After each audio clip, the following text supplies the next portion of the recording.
Hello and welcome. My name is Abby Greisen. I'm studying politics here at CCU, and I have the privilege of being a part of the Centennial Institute's 1776 Scholars Club. This club exists to further political education, awareness, and activism for students receiving a politics and public policy scholarship. This year, a part of our political education was engaging in a book club, reading a book by Christopher Scalia, 13 novels conservatives will love but probably haven't read. Tonight we'll be hearing from Dr. Scalia about why fiction novels are important to a healthy democracy. One of the great issues facing our society is the decline of reading fiction books. And when we do read, we often tend to fall into the familiarity of the same few great authors, picking up the same few great books off the shelf again and again.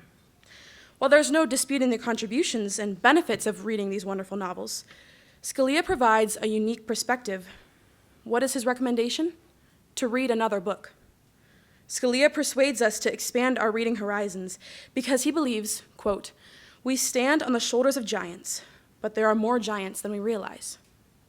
Currently, Dr. Christopher J. Scalia is a senior fellow in the Social, Cultural, and Constitutional Studies Department of the American Enterprise Institute, where he focuses on literature, culture, and higher education.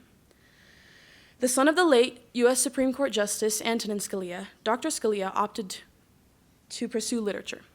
He attended the College of William and Mary, where he received his bachelor's in English with a minor in history. He went on to receive 2 more degrees, his master's and his PhD, both in English and both at the University of Wisconsin-Madison. Formerly a professor of English, Dr. Scalia specialized in 18th century and early 19th century British literature.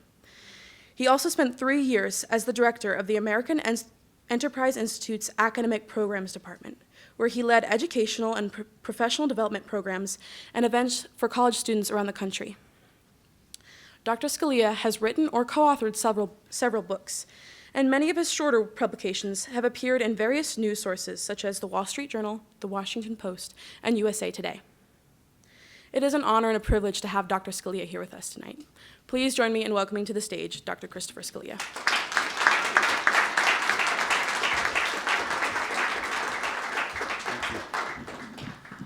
Thank you all very much. Thank you all for praying for me too. Gosh, this is the first event where people have prayed for me in my career. It's great. Thank you, Abby, for that introduction. I want to thank the Centennial Institute for hosting me, and to the honor students for treating me to dinner and talking about a couple of books before this event. Dr. Schaller for helping make this happen, and Jamie for helping me when I went to the wrong parking lot and building earlier, as well as all the other help she gave helping organize this event. I'm going to be speaking about the importance of storytelling, so let me begin with a story of my own. This one is a true story. This past spring, I was at one of my children's sporting events. It's where I spend most weekends these days. And while I was there, another parent arrived to cheer on our son's team. And she had a fold-out chair in one hand, and in the other hand, she had a book. I like books. So I said, "What are you reading?" And her reply was, "Oh, just a novel." The tone implied that she was indulging in a guilty pleasure, as if she believed, or she thought I believed, that novels were time killers. They weren't the right kind of reading. I learned later, though, that she loves fiction. She wrote her college thesis she majored in English and wrote a college thesis about the great novelist Joseph Conrad. Her home bookshelves sag with great novels she and her husband have enjoyed. But as she explained to me later, her response to my question took an almost apologetic tone because people in her professional circles talk about really only reading histories, biographies, or self-help, self-improvement books, as if those are the only pages where true wisdom resides. This inferiority complex is not new. In the early 19th century, Jane Austen noticed the same thing about people who love novels, which is why she felt compelled to defend novels in her own fiction. I agree with her.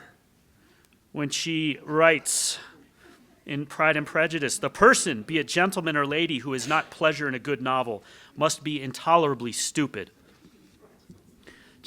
More than any writer, Jane Austen liked calling her characters stupid.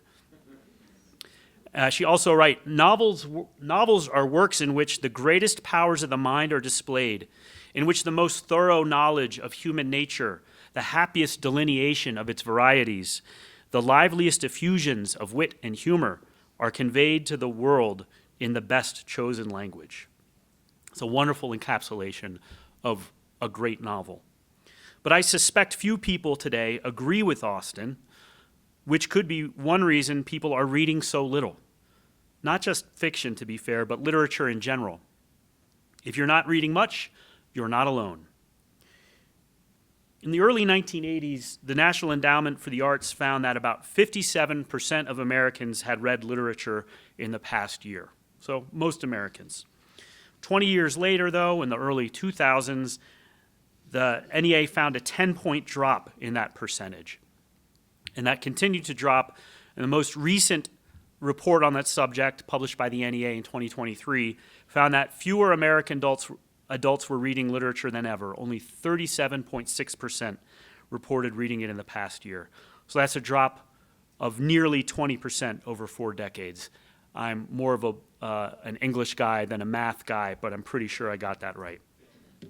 And that decline spread across education levels, race, age, and gender, but it was especially dramatic among your cohort. I'm speaking to the students here, 18 to 34-year-olds. In the early 80s, that age group was the most likely to have read literature in the previous year. But by the early 2000s, and continuing today, it's the second to least likely. Can't imagine what they're doing instead. A recent university report added insult to injury, showing a precipitous drop in the number of people who read for pleasure. You can see there. An anecdote in a New Yorker story from a couple of years ago illustrates this trend. Discussing the decline in the number of students majoring in English, the Shakespearean scholar James Shapiro explained, "I probably read 5 novels a month until the 2000s. If I read 1 a month now, it's a lot. It's not because I've lost interest in fiction, it's because I'm reading 100 websites. I'm listening to podcasts." I find this quote especially important because it shows that it's not just millennials and Zoomers who aren't reading. They're boomer professors who are trading in novels for the internet too. Notice I leave my own generation, Gen X, out of the conversation because we're perfect. And the more time we spend online instead of between pages, the harder it is to get back into the habit when we try. Of course, not reading doesn't matter unless there's something to be gained from reading literature. So what are we missing out on? I want to focus on a couple of things. First, and most obviously, great literature is beautiful, and it is good to experience beauty. Beauty elevates our souls, whether it's artistic beauty or natural beauty. It refreshes our perspective. It stimulates our minds. It instills wonder. Beauty can also teach us. The English poet John Keats wrote, "Beauty is truth, and truth beauty," which isn't quite true, but it's beautiful, and it's on the right track. Beauty can lead us to truth. It draws us to it. Now, I'm Catholic. I'm going to be quoting a lot of Catholics, so trigger warning. Bishop Robert Barron of the Diocese of Winona, Rochester in Minnesota is very good on this topic. He points out that beauty can be a powerful form of evangelization. He writes, "The best evangelical strategy is one that moves from the beautiful to the good and finally the true. There is something unthreatening about the beautiful," and he's contrasting this with arguments. If you bring people to beauty instead of trying to argue with them, it's less threatening. He says, just look at the Sistine Chapel ceiling or the Parthenon or Chartres Cathedral or Picasso's Guernica. Just read the Divine Comedy or Hamlet or The Waste Land. Just watch Mother Teresa's sisters working in the slums of Calcutta or Rory McIlroy's golf swing, he loses me there, or the movements of a ballet dancer. All of these work a sort of alchemy in the soul, and they awaken a desire to participate, to imitate, and finally, to share. I think that's exactly right. When we see something beautiful, we want to understand it, and that is a great opportunity to learn from and be a part of it. But how exactly does the beauty of literature lead us to the truth? Or to what truths can it lead us? Defenders of the humanities in general like to say that studying the humanities make us more human. I don't think that's an especially helpful way of looking at it. I mean, I know plenty of people with little interest in the humanities, including literature, who are still, believe it or not, just as human. In fact, probably more human, or at least more personable, than an antisocial bookworm studying the humanities. But studying topics in the humanities, including literature, helps us understand what it means to be human by showing us the range of human experiences, emotions, and beliefs. The political philosopher Russell Kirk argued that, quote, "the end of great books is ethical, to teach us what it means to be genuinely human." More recently, the academic John Agresto has argued, quote, "while our books might not make us more humane, they can surely show us and lead us to think about all the aspects, high and low, of our humanity." The great 20th century literary critic Lionel Trilling conveys this idea when he calls the novel the most effective agent of the moral imagination. Quote, "its greatness and its practical usefulness lay in its unremitting work of involving the reader himself in the moral life, inviting him or her," Trilling obviously was a sexist pig, "to put his own motives under examination, suggesting that reality is not as his conventional education has led him to see it. It taught us the extent of human variety and the value of this variety." I was kidding, obviously, about the sexist pig thing. This human variety, especially in a pluralistic democracy, means it's important to understand different perspectives, different ways of seeing the world, and the novel is an exceptional form in its ability to help us do just that. To support this point, I gave you a trigger warning for the Catholic bishop, another one coming up, a Democrat president. I think Barack Obama gets this right. In an interview with the novelist Marilynne Robinson, Barack Obama attributed an important component of his own political education to the fiction he read. He said, "The most important set of understandings that I bring to that position of citizen," I'm done. "The most important stuff I've learned, I think I've learned from novels." Well, so what exactly was that most important component? And this brings us to a facet of fiction that, while possibly overstated, is important. Literary fiction can develop what used to be called fellow feeling and sympathy, what we now more often call empathy. I think there's a lot of overlap between the two. Here's how President Obama explained that. It has to do with empathy. It has to do with being comfortable with the notion, and you can hear him say this, with the notion that the world is complicated and full of grays. But there's still truth there to be found, and that you have to strive for that and work for that. And the notion that it's possible to connect with someone else, even though they're very different from you. This ability to form such a powerful element of our imagination has religious relevance too. Last year, Pope Francis wrote a remarkable letter about how reading literature can help shape one's spiritual life. He too focused on empathy. I don't have a Pope Francis impression. Reading a literary text places us in the position of seeing through the eyes of others, thus gaining a breadth of perspective that broadens our humanity. We develop an imaginative empathy that enables us to identify with how others see us, experience, and respond to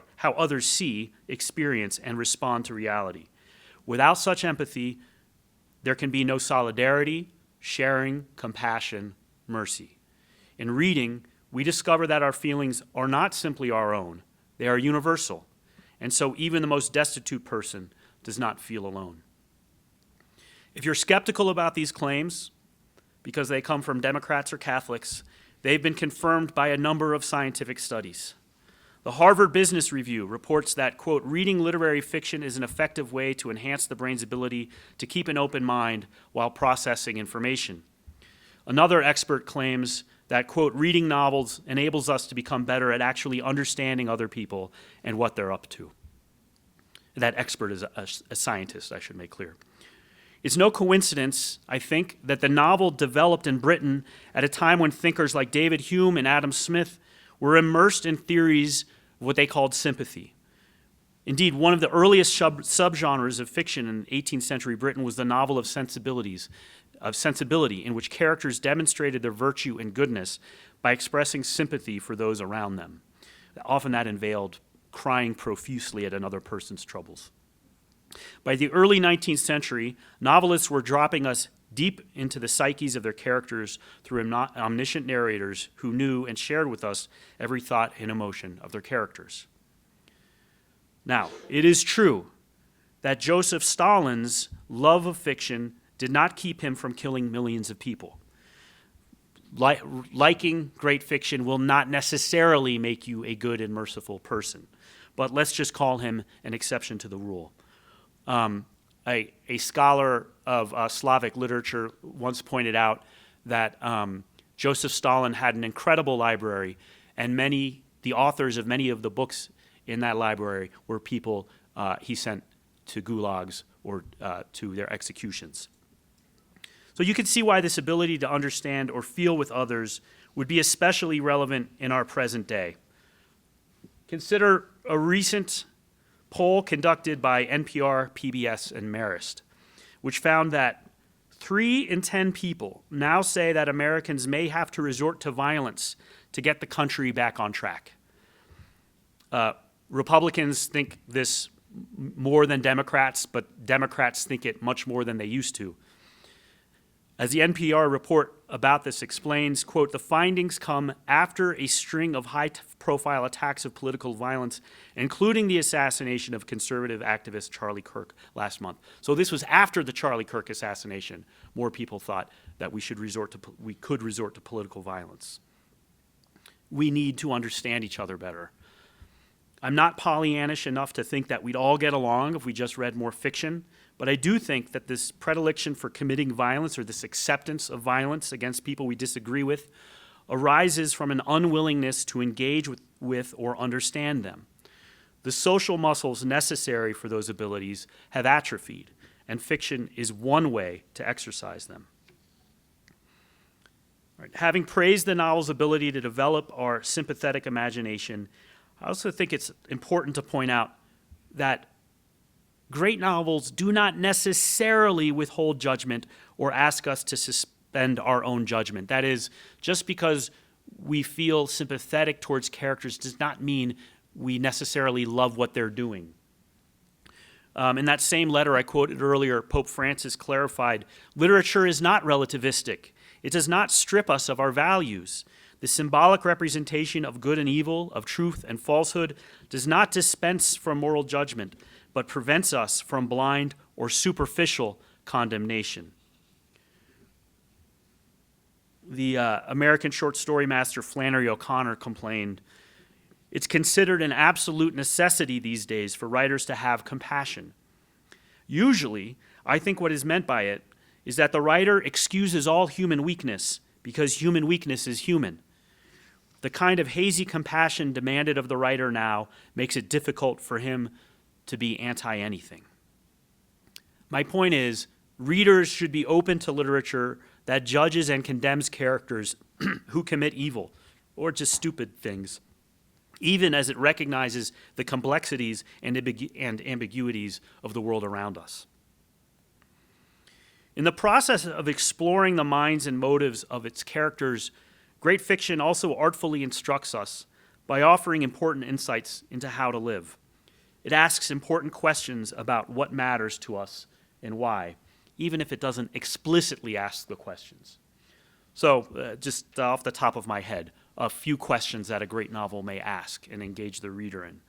Why should I believe in God? How can we live out our faith in a secular society? What is the role of the state in our lives?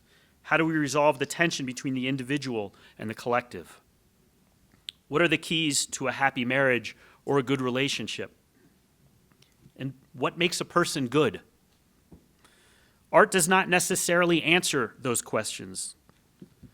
In fact, very often, it doesn't. But it's enough to just ask the right questions well, directly or indirectly, and to show readers some possible answers, or to encourage them to search the answers for themselves. The critic and writer, and pundit, I guess, Rod Dreher put it well when he observed, "Argument has its place, but story is what truly moves the hearts and minds of men.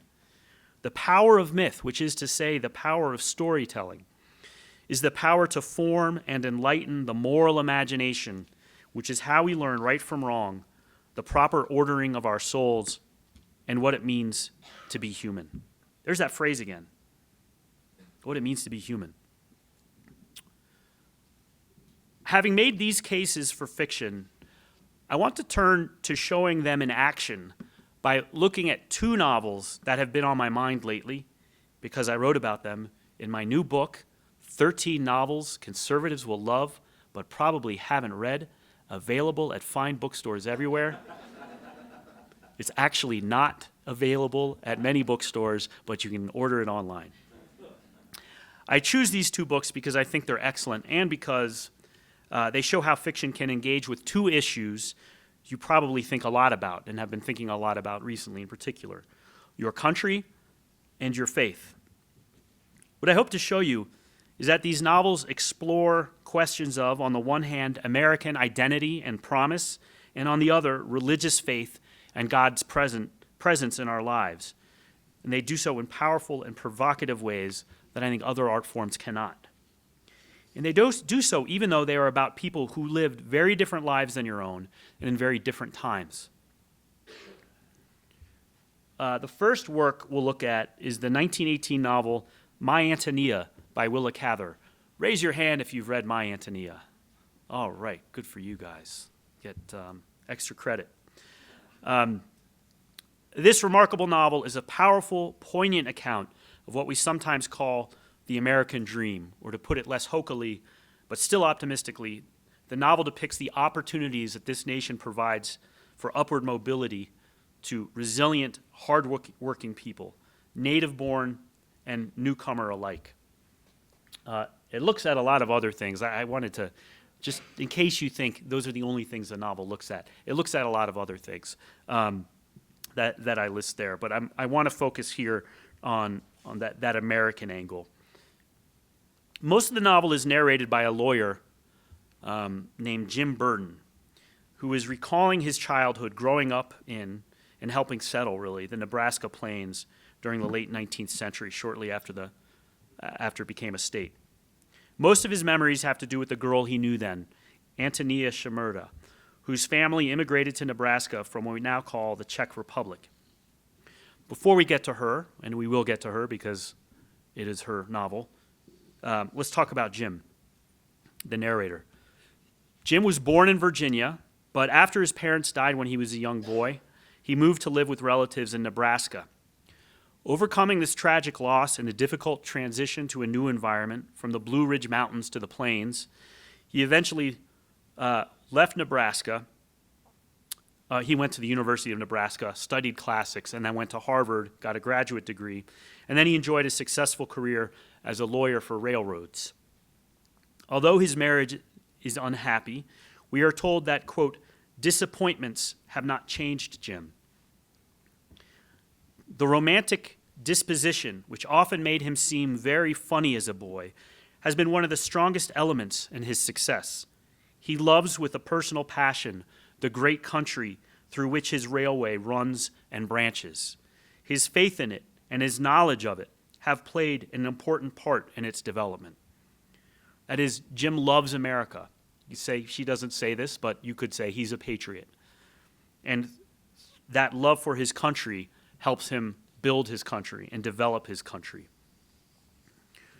Through Jim's perspective, the novel celebrates something we don't see celebrated very often, which is the ability to improve their lot, and build prosperous lives. Returning to Nebraska as an adult, Jim describes the changes to the natural landscape from his youth. I've highlighted those highlighted parts I'm going to focus on in a minute. The old pasture land was now being broken up into wheat fields and cornfields. The red grass was disappearing, and the whole face of the country was changing. There were wooden houses where the old sod dwellings used to be, and little orchards and big red barns. All this meant happy children, contented women, and men who saw their lives coming to fortunate issue. There's more to this remarkable passage. The paragraph goes on, but before I continue quoting, I want to discuss that marvelous phrase, fortunate issue. This term for the fruits of one's labors is open to multiple interpretations. Does fortunate, for example, here refer to luck or to prosperity? Issue most likely means outcome or result, but a more obscure meaning is also relevant.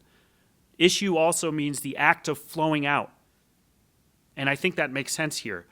Their prosperity involves an act of flowing out, of pouring out, of giving, of creating good, of creating goods for others to enjoy. That's a very, you might call it a capitalistic concept maybe, but it's good here.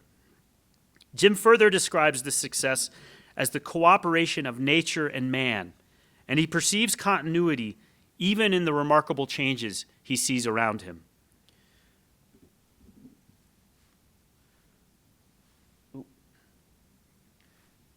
The windy springs and the blazing summers, one after another, had enriched and mellowed that flat tableland. All the human effort that had gone into it was coming back in long, sweeping lines of fertility. The changes seemed beautiful and harmonious to me. It was like watching the growth of a great man or a great idea. I recognized every tree and sandbank and rugged draw. I found that I remembered the conformation of the land as one remembers the modeling of human faces. What we see in this passage is that change in Black Hawk, the fictional town where much of the novel is set, is in keeping with its source. The land is both fertile and recognizable. The changes are consonant with the past. The phrase conformation of the land is especially provocative. Its primary suggestion is a reference to the land's shape, but there is also the undertone of the land conforming. To what? To the will of the families who respected it and farmed it. Many readers see in Cather's work, including my Antonia, a strong sense of loss. The great critic Joseph Epstein observes that Cather, quote, laments the passing of the old order. He's not really doing that here, or she's not doing that here. Jim is celebrating the birth of a new order rather than the passing of an old one. It's also important, as Epstein also notes, that Cather's, quote, lamentation is crowned by celebration, unquote. And that celebration is especially clear in Antonia herself. Antonia's family struggles when they move to America. For example, her father kills himself. It has some uncheery parts, this novel. He is struggling so much that he kills himself. Spoiler alert. So Antonia is forced to take on a more significant role in working her family's land and spends long days and seasons in the field. Adding to her troubles, she becomes pregnant but is abandoned by the man who made her pregnant. She overcomes those obstacles, though, and when Jim visits her during a business trip later in life, he finds that she's become the happy mother of many children after she married another immigrant. Jim sees that Antonia represents the heroic qualities of pioneer life. She had only to stand in the orchard, to put her hand on a little crab tree and look up at the apples to make you feel the goodness of planting and tending and harvesting at last. This reference to her picking apples, along with another reference in which Jim sees her as a rich mine of life, like the founders of an early race, underscores the Edenic qualities of the Nebraska they inhabit. But Antonia is not cast out. Her Eden becomes the site of her redemption through her hard work and eventually through her family. Jim's admiration for Antonia's life is remarkable in part because her fate is so different from his own. As I mentioned, he is unhappily married. He has no children. It's also important to note that we learn about Antonia's fellow immigrant girls, other girls Antonia's age who also came from Bohemia to Nebraska, who also, like Antonia, overcome the prejudices that they face and obstacles they face growing up. But whereas Antonia realizes her success by having a large family, Cather does not suggest that's the only path for a fulfilling life for a woman in the United States. A couple of her peers go on and become independent women as writers and as business owners. As Jim puts it, he was able to, quote, see my country girls come into their own, unquote, in a variety of ways. I will say, though, that the depiction of Antonia's family is one of my favorite parts of this novel because she has, I think, 10 kids, and that's a big family by most standards. And you never see big, happy families in fiction. But one of the great things about this novel is that it really accurately depicts what a big. I have 8 siblings, so not quite as big as Antonia's family.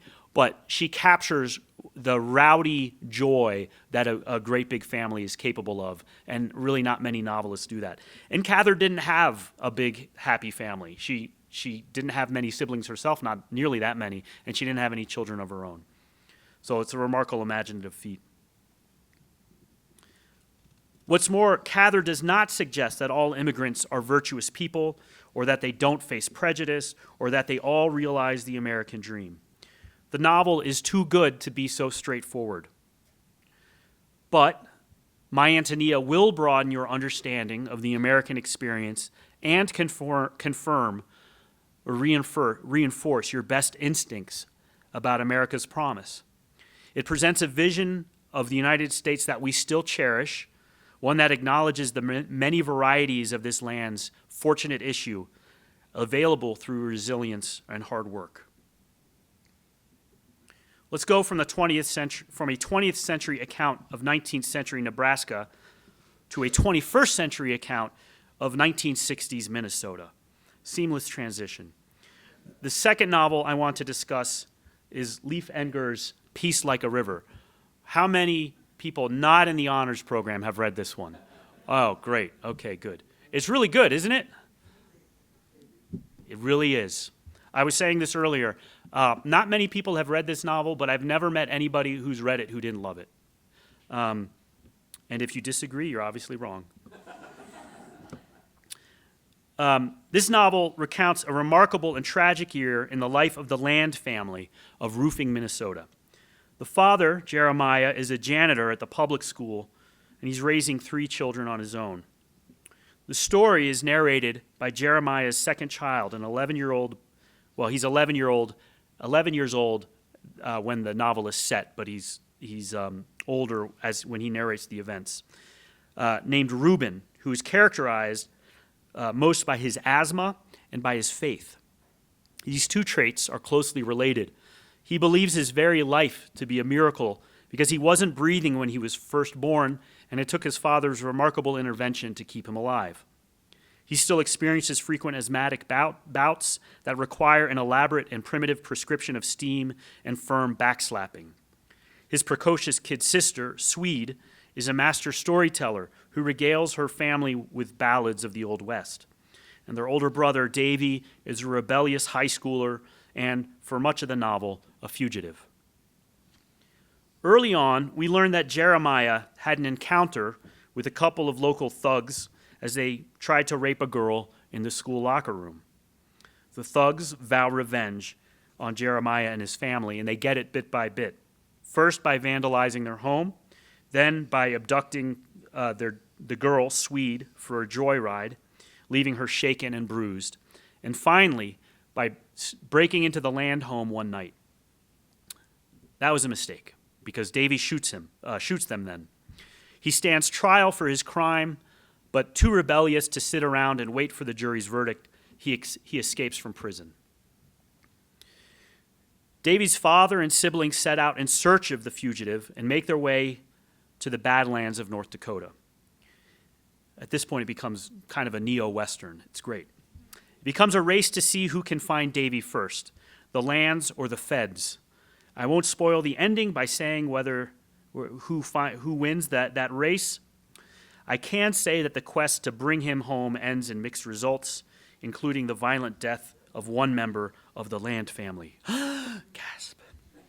If this sounds like an exciting but conventional story so far, that's because I've withheld a fairly significant detail, which is that Reuben, the narrator, believes his father can perform miracles. His very existence, as I mentioned, is proof of that. He wouldn't have survived his birth if his father hadn't defied their pessimistic doctor's diagnosis and said, quote, in a normal voice, "Reuben Land, in the name of the living God, I am telling you to breathe." Reuben also swears that he once saw his father walk on air and is convinced that he worked a version of the miracle of the loaves, only with a bowl of soup. Loaves would have been good with that soup, but it doesn't. Thank you. I'm glad you laughed at that. Jeremiah mends a cracked saddle with his touch alone, and in an act that also demonstrates his ability to forgive others, he heals his boss's pockmarked face right after that boss fired him.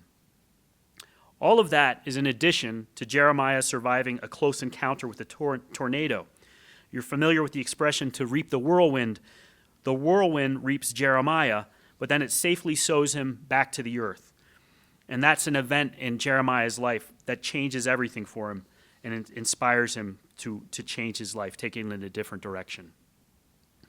Whenever Reuben relates these miracles to other people, he acknowledges that most people will be skeptical because it's not how most of them experience or see the world. And that includes not just the people around him, but readers as well. Simply will not believe that his father, a mere janitor, could be capable of suspending the laws of nature. Oh, I forgot about that one, sorry. He says, real miracles bother people, like strange, sudden pains unknown in medical literature. It's true, they rebut every rule all we good citizens take comfort in.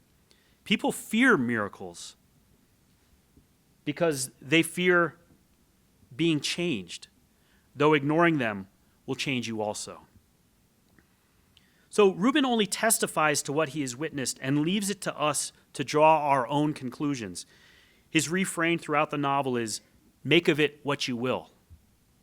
Paradoxically, this understanding of other people's doubts somehow makes Reuben's testimony all the more compelling and credible. The many miracles in Peace Like a River raise fundamental questions for religious believers by asking them to consider how they would react if they witnessed what Reuben did, or more basically, whether they would believe Reuben's testimony themselves. Put more simply, are we willing to acknowledge evidence of God working in our lives? Or would experiencing a miracle demand too much of us, of our faith and of our devotion? For Jeremiah, the father, there is no doubt. His experience with the tornado secures his faith, and he changes his life accordingly. He maintains that faith, even as evil characters seek their revenge. He tells Reuben why he doesn't fear those evil characters. Quote, "We've already won. The victory is ours." This faith is what inspires the family to hit the road in search of Davy against all odds. As Reuben explains, that this was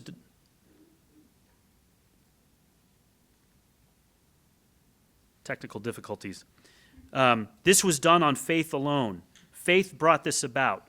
Faith, as Dad saw it, had delivered unto us the Airstream trailer. That's what they travel in on the search. And faith would direct our travels. And all of this strikes Reuben as entirely reasonable. How could we not believe the Lord would guide us? How could we not have faith? For the foundation had been laid in prayer and sorrow. Since that fearful night, Dad had responded with the almost impossible work of belief. He had burned with repentance as though his own hand had fired the gun. He had laid up prayers as if with a trowel. You know this is true, and if you don't, it is I, the witness, who am to blame. Even beyond miracles, though, Reuben believes in events that are, quote, certainly the work of the Lord, the work of providence for you timid ones. It was a cup running over.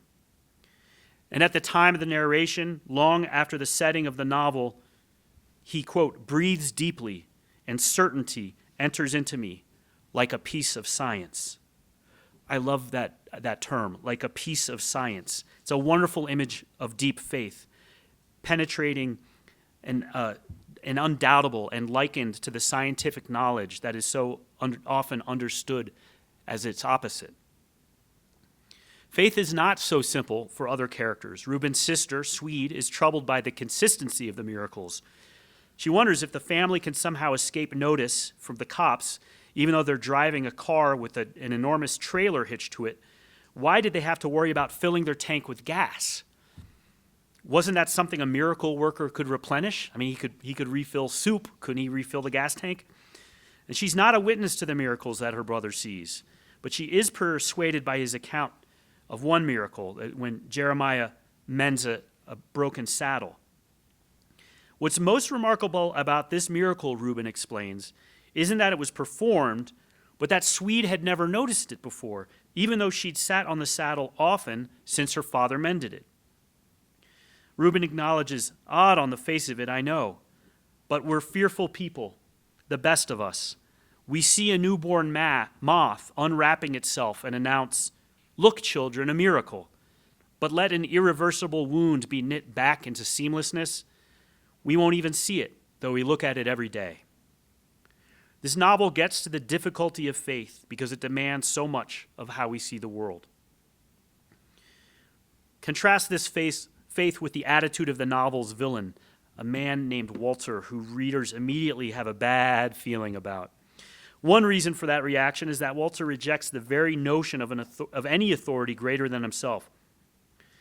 That means the law, but it also means God. And he scolds Reuben for his belief. Consider his reaction when Reuben says grace before a meal Walter serves. Walter says, you are thanking God for the food. When he did not give it to you, I gave it to you. I gave it to you and did so freely. Thank me. He may not be God, but he's jealous. This is a world away from Jeremiah's Christian humility. I spoke earlier about how great literature can spark sympathy, and that's certainly the case in the characters of Jim Burden, Antonia Shermita, and the Lands. In the case of Walter, though, the appropriate response is not sympathy. It's understanding, perhaps, but mostly repulsion and condemnation. Okay, if I've done my job, these discussions of My Antonia and Peace Like a River have convinced you that novels help us think about important topics like the promise of America or the importance and possibilities of faith in new and creative ways unavailable to other art forms. They are also worth reading because, I haven't said this enough, the writing's beautiful.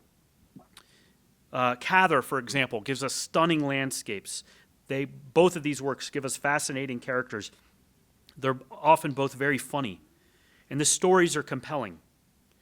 The few hours it will take you to read these books will be much more fruitful and edifying than the time you may otherwise spend doom scrolling. But I want to conclude by considering one last important thing we can learn from great novels, and it's perhaps a strange note to end on, given everything I've said up to this point. And it's this. Reading fiction can have dire consequences if you don't approach it with the right attitude or perhaps even the proper guidance. Read too much of the wrong kind of book without the proper attitude or disposition, and you will warp your brain. A recent Wall Street Journal story about the popularity among women of a genre called romantasy is a case in point. The journalist defines romantasy as, quote, a mix of fantasy and romance in which heroines ride dragons to battle enemies and otherwise navigate magical realms, all while living their best sex lives. So like much sexier Lord of the Rings. The journalist warned, though, that the books create such unreal expectations about what a relationship should offer that mortal men can't match up. I mean, that's terrible. The dating world is tough enough with apps. Guys are having a really hard time, and now they have to compete with elves and fairies and dragon slayers. I'm so glad I'm married. This story quotes a therapist who reports having, quote, single clients who have had to take a break from romantasy because it sets up unrealistic ideals of a relationship and how they'll be treated. It's easy to laugh at this, but this is not a new story. In the very early days of the novel, the 18th century essayist and lexicographer Samuel Johnson warned that novels, quote, are written chiefly to the young, the ignorant, and the idle, and were therefore capable of corrupting readers in profound ways. So he said writers should be careful what they write about. Go back even earlier than that. The whole point of Don Quixote by Cervantes, 1605, is that Don Quixote reads so much chivalric romance, he's lost his mind, and he's lost touch with reality. Walter Scott's Waverley, 1814, is very similar to Don Quixote. A young man reads a lot, and his tutors and guardians say, at least he's reading, because they think reading anything, the mere exercise of moving the eyes along the page is enough. It's not. And his bad education, his careless reading has terrible consequences. You'll have to read that novel to find out what exactly they are. Or just read my book. I say it there too. Jane Austen does this too in Northanger Abbey. That's about a young woman named Catherine Morland who reads too many scary books and expects the world around her to be full of those frights. And then Flaubert's Madame Bovary is much the same. In an age when people could choose a million other ways to spend their time, it's tempting to celebrate when someone reads any book. But what we read and how we read it matters. Not all fiction is great, but we should continue, or in some cases begin, embracing great fiction, not only to preserve and stay connected to one of the greatest art forms that Western civilization has developed, but to nurture our own formation as individuals, as citizens, and as Christians. Thank you. I'm happy to take your questions.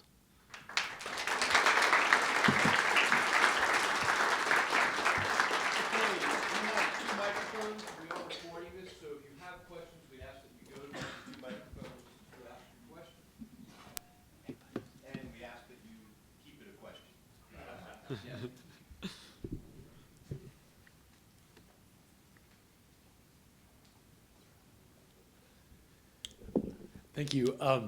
I grew up in a home where there was a lot of science, math, physics. Yeah. So kind of a personal question, in the home you grew up in, or in your home now, how did the love of reading get fostered in your life, or how are you trying to foster it in your children's lives? It was mostly my mom when I was growing up. My father was well-read and well-educated, but my mom was the big literature buff. She majored in English at Radcliffe and was always giving us books, children's books when we were young, and then novels when we were old enough. And she's still with us, thank goodness, but she stopped giving everybody novels in part because not only does she have 9 children, she has something like over 40 grandchildren, and then 5 great grandkids. So she has a hard time keeping track. I mean, I had a hard time keeping track of them a while ago. So, but she always gave us great books, and she never really forced us to read. But we saw her reading, and I'm the 8th of 9, and so I saw that my older siblings liked to read. It was just kind of part of what our family was like.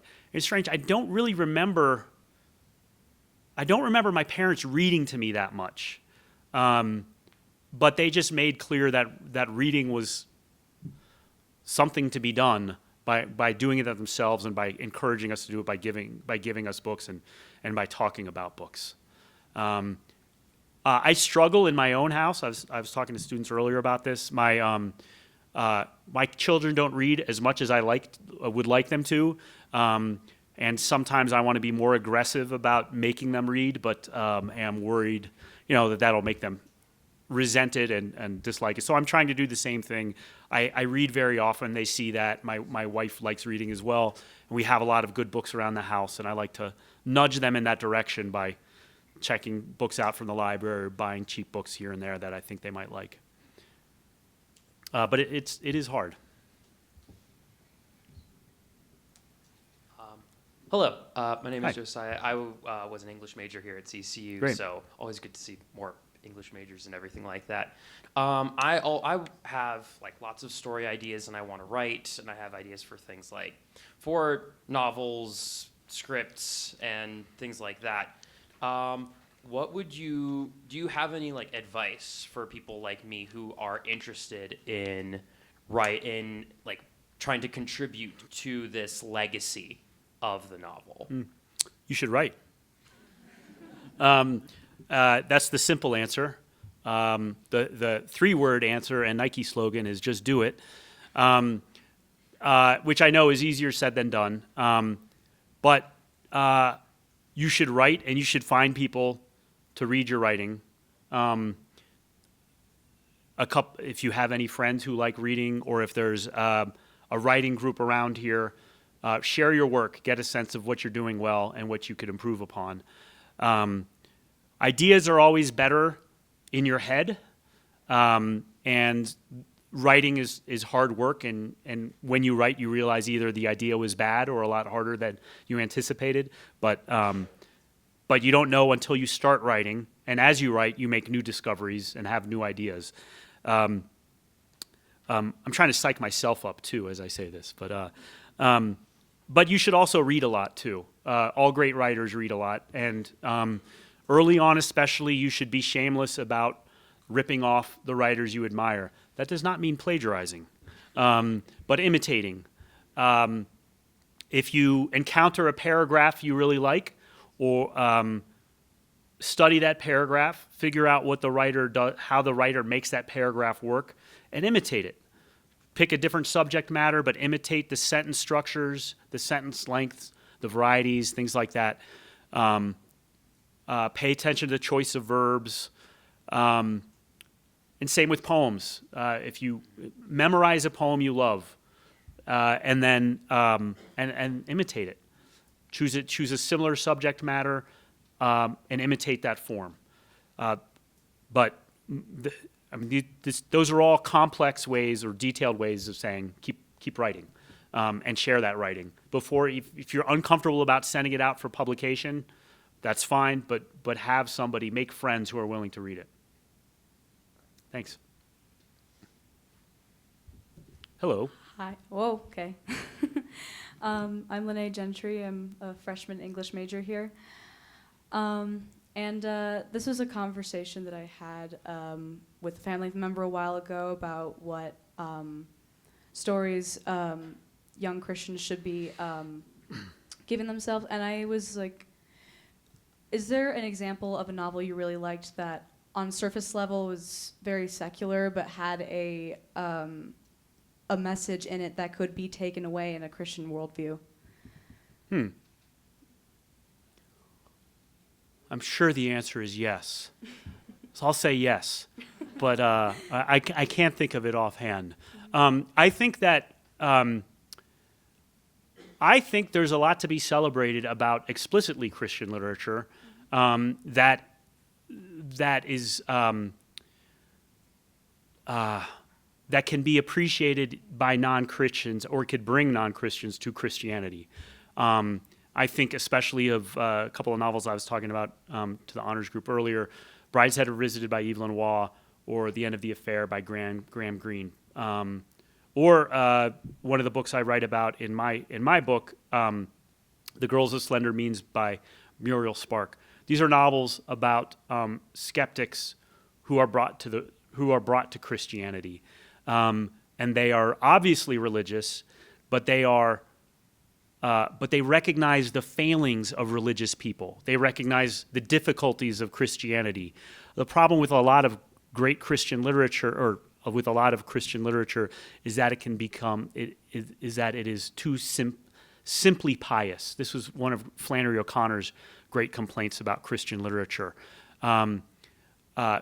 My favorite kind of Christian literature, and I know I'm not answering your question, but sorry, I hope this is still helpful. My favorite kind of Christian literature is that which recognizes that Christians, even believing Christians, are imperfect and deeply flawed, but still struggle and lurch towards living a Christ-like faith, and that there are ways for non-Christians to be drawn to that life as well. And I think that's the kind of novel that will really appeal to believers, and but is also recognized as great art by non-believers. But I'm gonna have to think more about that specific question of secular, novels by non-Christians that could be interpreted as explicitly Christian. So, tricky question. Thank you. A tricky question that I still took 5 minutes to answer. So that's good. Mission accomplished. Hi, my name's Abby. I'm a freshman here studying business. I would like to know if you think there's a place in the world for what my mother calls brain candy books that do not have a main theme or anything that they're trying to push forward. They're really just there for entertainment. Yes, there is a place for that kind of book. It's in the trash can. No, I'm just kidding. That was a joke. I couldn't resist. No, those books are fine. I read some of those books myself. I just, you don't want a steady diet of candy, and it's true of brain candy too. The reader I most admire is my mother, and she had her share of brain candy, and romantasy seems, if that's your brain candy, you could get in trouble. But mysteries, I think, can be great. I really like the crime novelist Elmore Leonard. The moral of virtually all of his novels is be cool, stay calm, you'll do fine. Which isn't much of a moral, but he's a great writer, and the books are very fun.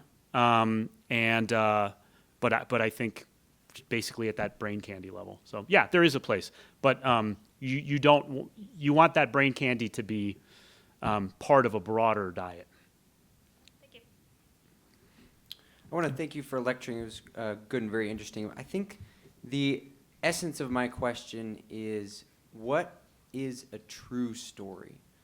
And how do we distinguish a true story from an untrue story? And if you need me to explain that more, I can. But. Explain that a little more. So I've had a lot of conversations with friends about this, and we look at our modern perspective of what distinguishes a true story from, say, a fictional story, and even making that distinction shows that we don't think that fictional stories are true. But I'm not sure that that is the best way to look at it, especially because of things you talked about, that we see at least true things in those stories, and they even can sometimes penetrate to a depth that historical stories or literal stories couldn't. And so my question is, again, what makes a story true if it's not just the fact that it's literal or historical, and how do we distinguish those from non-literal, non-historical stories that are also untrue, like you mentioned with certain Well, genres? yeah. So that's a nice meaty question. I think what you're identifying is that untrue stories, that is fiction, still have truth. They get at a truth, even if the events recounted or narrated did not happen. Though it's often the case in novels that some of the events actually did happen, but with some liberties taken by the author. So, I mean, I think that is why fiction is worth reading, because it has truth.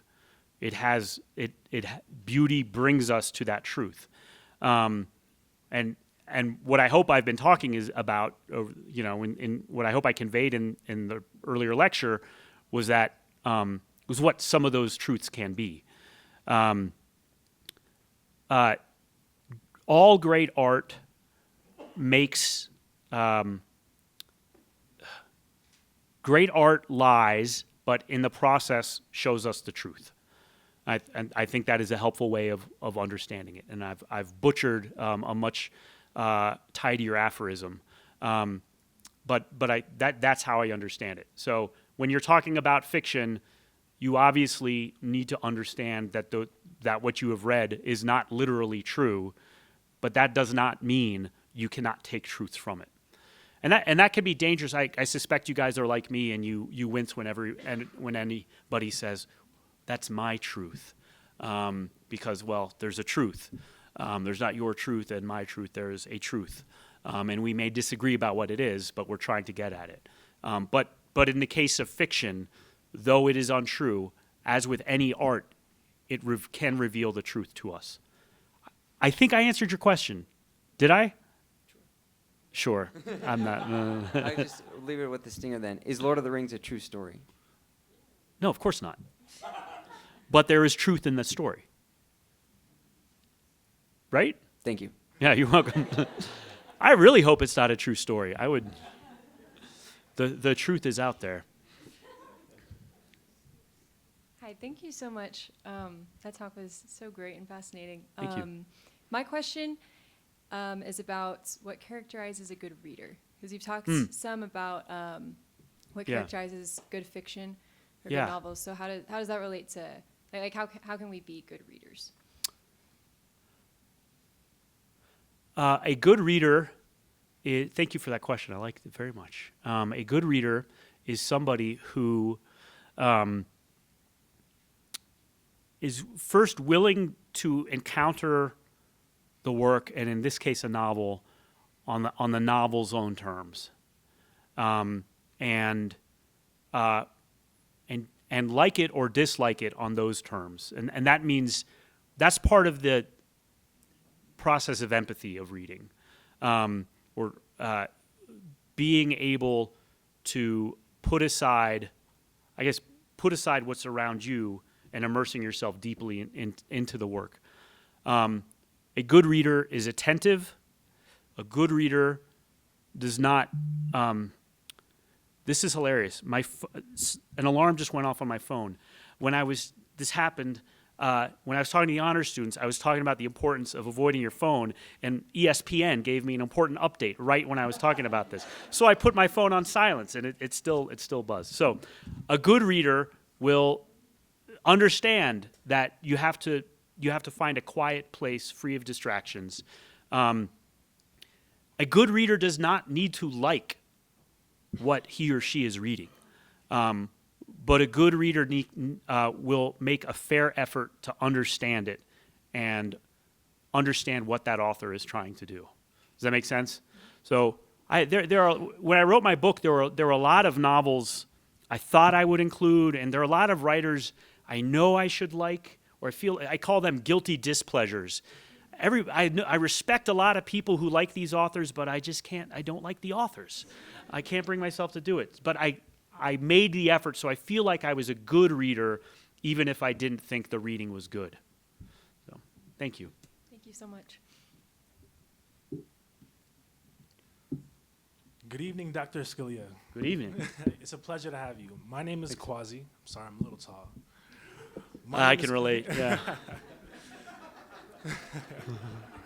My name is Quasi. I'm a senior at Colorado Christian University, and I'm also really excited to get your autograph right after this. So I'm really All looking right. forward to that. But my question really pertained with my own journey in terms of being persuaded towards Christian conservatism. It really had a lot to do with facts and evidence and pure logic. Yet that doesn't always bode well when trying to persuade other individuals, especially when we just tell a lot of those facts without the manner of a story. So Yeah. I really want to ask, how do we properly storytell in terms of persuading others while maintaining that validity of the evidence and the integrity of facts? Well, I mean, I think in your case, you would just tell your story. I mean, you were drawn to it you were drawn to Christianity through faith or through logic and facts. And I mean, that's a story in itself, right? You would tell the story of your mental process, but mental processes, there are always emotions involved with that too. And great stories always include an emotional element. Going back to that Rod Dreher quotation earlier, it's not enough to appeal to the mind. You have to appeal to the heart as well. And storytelling is what does that. So you may have been drawn to the facts and the scientific evidence for your belief, but in telling the story, there's an emotional element that will stir people and that will draw people to your story. I mean, I think of any great biography or confessional, like St. Augustine. There are a lot of facts there, but there's a lot of emotion, and there's a lot of emotional power in the stories of what bring us to the faith. Thank you so much. I answered it right? Yes. Okay, good. And thank you so much for coming as well tonight. And in thank your you. counsel to our first questioner, who's the English major, who wants to learn to write, you said, just write. But you also said, be part of a group of people who can read your writing and who are writers. Do you see any role for artificial intelligence in helping this generation of not to generate writing, but as critique of their stories, as feedback before they get other people to read their writings? I'm such a curmudgeon on this. I know. I don't. I'm willing to believe there is such a role. I am not aware of it. I have. Look, I distrust AI because I think it is. I'm not a college professor anymore, but I've heard stories, man. I've heard bad stories, and I know how easy it makes cheating, both in the reading and in the writing process. I've also heard from writers who say it's good in the very early stages of a draft. If you're looking for like a way to open something, or if you need a joke or something like that, you could feed things into AI. So yeah, I'm willing to believe that AI can help in that. I do not use AI for those purposes myself, and I don't know. I'm not aware of what they are. Do you know of any? Well, I'm supposed to be in charge of our innovation lab here. Yeah. And part of my challenge is, do they need to suffer as badly as we did in getting their PhDs? In other words, we did so much for research, and there is a pain and agony of writing that is required to bring that together. And so I think there's no substitute for that. But in the end product, in the critique, in finding people who will read and give you good feedback, ChatGPT and my friend Claude are always there waiting to read what I've written. Well, and what kind of feedback do they give you? You can ask if someone who would disagree with the conservative position, what would they say about this essay or this draft? Or is this a slow start to this chapter? Or something like that, where right or wrong, they do provide something. I didn't know if you had experimented with that. Nah, I have not. Okay. It's something I know I need to I need to delve into a little bit, Yeah. but I am in no rush. Instead of chasing my colleagues around to pre-read journal articles, or Yeah, chasing them, that's true. it's waiting there for me. Yeah. And it always gives some feedback. Yeah. Compared to live humans. Yeah. Which I hate. No, I'm sorry. Thank you so much. I really enjoyed your talk tonight. Thank you. As a homeschool mom, I'm always on the lookout. Where do I go to find excellent novels? We only have so much time in our semesters, and Yes. let me tell you, we've had a few total bombs where What- we took What was a bomb? Give me an example. Fahrenheit 451, Really? read in the same semester as 1984 and The Heart of Darkness. Oh, yeah, that's a little much. That's a. I mean, It was those a are little all. bit of a downer. Yeah, those are all great, but maybe not all at once. So after that, we decided we needed a little more cheerful approach to novels. But anyway, Yeah. sometimes it's hard to know. I don't have time to pre-read everything. Yeah. And so, you look on for a book lister. Could you just say a little more about where do you go? Where do you recommend? I do not have a good method. I just I know a lot of people who read a lot, and I write down books they like, and I have a stack of books that I will never get to. I read book reviews of old books and new books. For you, I recommend a book, the title of which I cannot remember, but it's specifically designed for homeschoolers. Is it Susan Schaefer Macaulay, the Is Honey it- for a Child's Heart? Gladys? No, it's not. No. It's called From Aesop to something else, and I can't remember Okay. who the other person is. Okay. And that I was just trying to find it as you were asking the question. Maybe AI could help with that. I bet it could. But that I bought it. It looked really interesting. I haven't actually used it because I'm not a homeschooler, but I was flipping Okay. through it, and it has great lists of books according to age and grade Okay. for homeschoolers. There are some websites out there Yeah. that I'm familiar with, and I do follow some of them. We do a lot of reading aloud. Yeah. So that's excellent. But yeah, Yeah. just sometimes it's hard to know, especially as my girls got into high school, Yeah. just Right. where to find those excellent. I want to spend our time well. I want to read things that are quality and have good discussions about them. But Yeah. How old are your daughters? Well, now I have 3 here at CCU, and then my Oh. next oldest is 13. Okay. So, yeah, so we just read Hamlet, and then she suffered through Moll Flanders in the past week. She didn't want to read it when she started I it. love Moll Flanders, but yeah, I could see high school student. That's pretty tough. So, yeah, as I said, just Yeah. for me to keep up and I have to keep reading too. Well, those are Hamlet. Obviously, is great, and kudos to Moll Flanders. I don't think any other high school student is reading Moll Flanders. Pretty sure. That's great. It fit a couple other categories we were looking for. So Yeah. Anyway, but thank you. I won't tell everybody in the room what that novel is about. I don't want to scandalize anybody. I but, know there was a little scandalization yeah. happening. So great. Okay. But I mean, there have to be. I would recommend continuing online resources, and then there are classical homeschool academies that might be useful to you as well. But I'm sure you know that already. So. One final question. Thank you so much for that amazing lecture. Thank you. As an English professor, I can't thank you enough. All right, for let's give it up. promoting- The real hero. Okay, yes, thank you. My great privilege from God to be an English professor. I just wanted to ask you, what was one of or a couple of the first books as a young boy that helped you come to that moment of realizing this is changing my life? Yeah. Which books were it, and were they, and what was your experience at that time?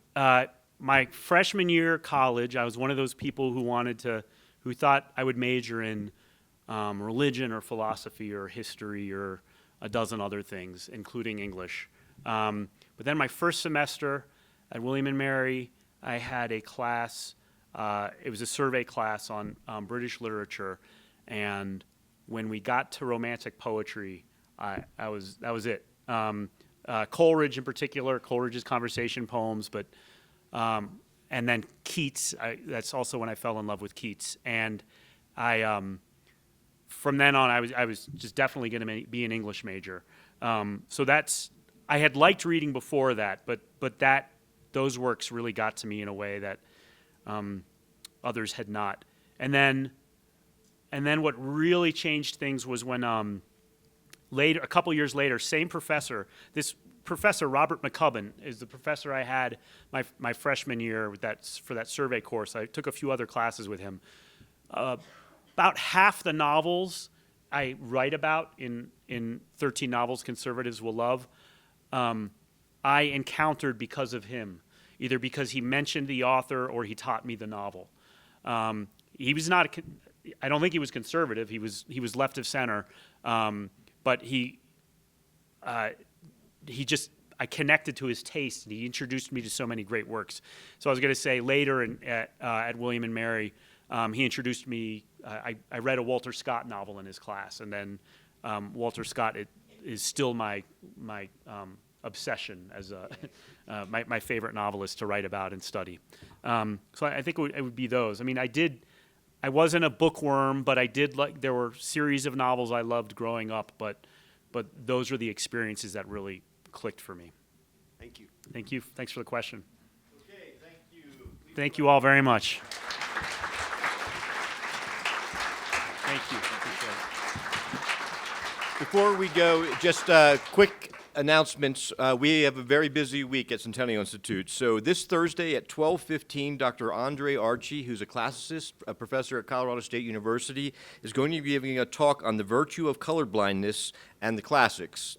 Same day at 7 p.m., Dr. Joseph LeConte is going to be discussing his new book, The War for Middle-earth. If you're not familiar with this, LeConte writes a lot on Tolkien and Lewis, and he's writing on this period in history pre-Second World War and during the Second World War, and how that impacted the writing of both Tolkien and Lewis. And then finally, next Monday, our last lecture series, Dr. Deb Scheffel, the Dean of our School of Education, will be speaking. So we'd love to see you at as many of these events as possible. Thank you so much for joining us this evening. We are adjourned.